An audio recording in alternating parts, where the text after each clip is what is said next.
What's up, Camelot?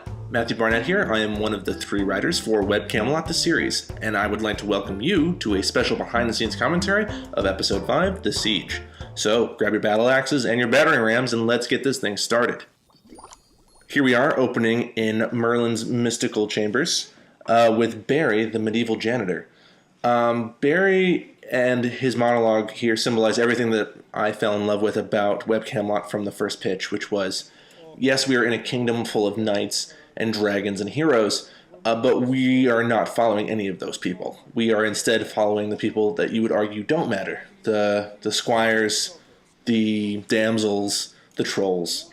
And even though they are super ill-equipped to deal with things like sieges and, tournaments, we still stick with them and their webcams throughout their day-to-day lives. I can think of no other scene where that really shines than right here, with a janitor stuck giving a spell cast because his boss is off busy being a wizard.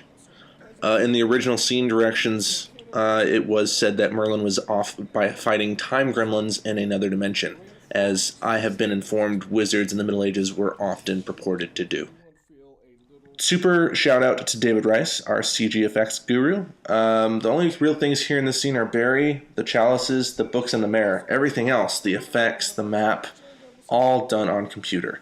And this arrow, which at one point a long, long time ago, when this was just a nugget of an idea, we thought was going to be our biggest effect.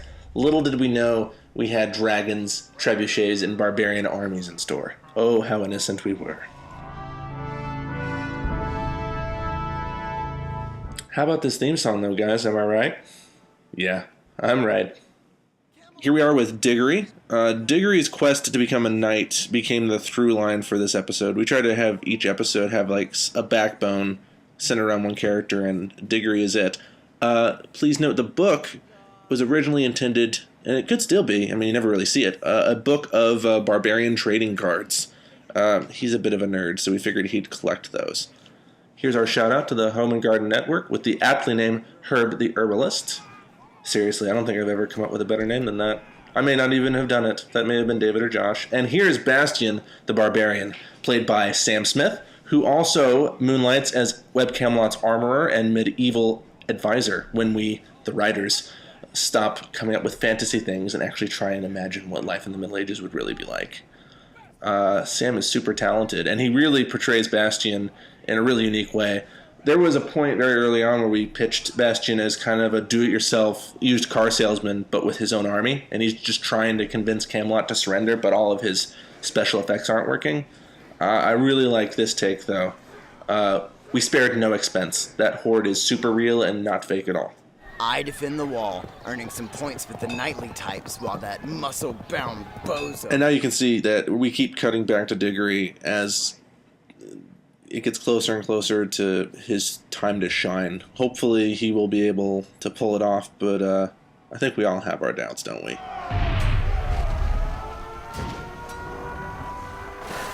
Another great shout out to Josh for the sound design in this episode. This is our zaniest, most absurd episode yet, and I think the sound design super reflects that. We got everything from chainsaws to air raid sirens to bombs going off. And everyone, I feel, just kind of goes with it. It just feels right.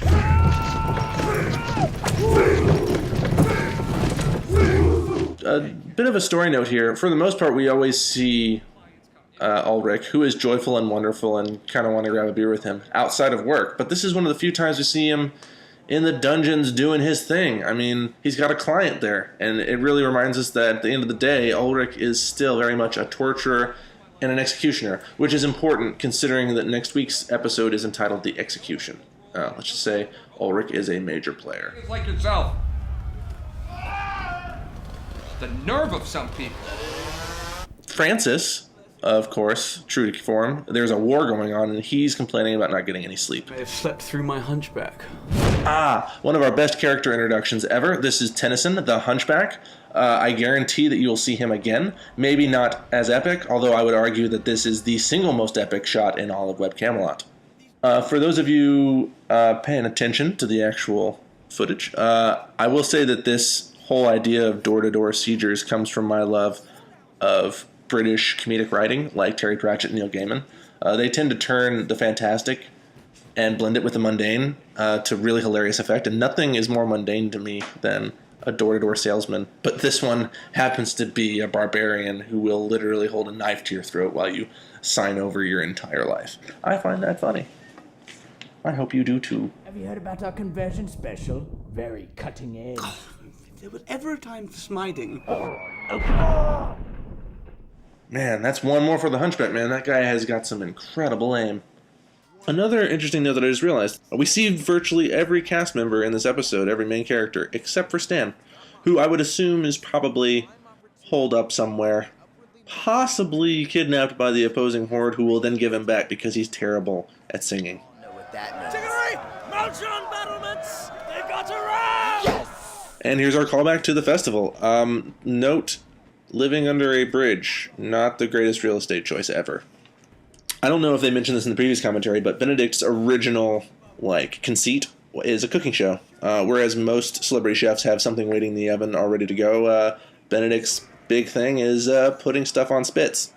There was actually an early draft of The Plague where he made chicken soup on a spit, and then we cut to Colette, and her bowl has a skewer in it, and she just, slides it away. And here's Rob. You will remember, viewers of the show, that Rob promised he'd be escaping soon, and lo and behold, here he is. We are not actually in a cave. I've been told that the wall behind him is nothing more than strategically placed paper bags, crinkled in all the right places. And here we have Josh Crute and David Rice, fellow creators of WebCamelot, and moonlighting as terrible, terrible prison guards with internet access. Conk.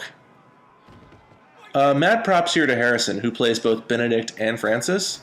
Harrison has a tendency to elevate our writing with his own improvisations and just ability to throw himself into a role. A lot of this isn't even in the script. We had a bunch of stabby, and I think I included a scene direction for taunting, and he just nailed it. To the gates! Where's the rest of you?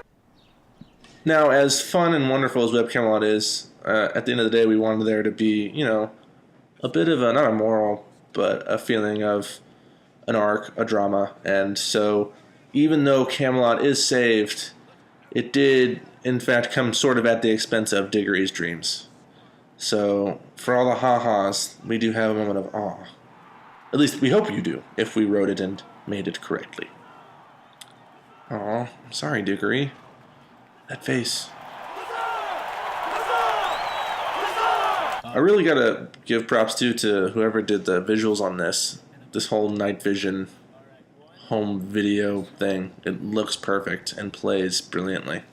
This is in fact not the last you've seen of Rob. He will be right back next week in The Execution. Rob Channel, Camelot! Hands off your pigs! Victory is mine! Mine! So thanks for sticking around, folks. We have one more little bit, but if I don't see ya, tune in next week.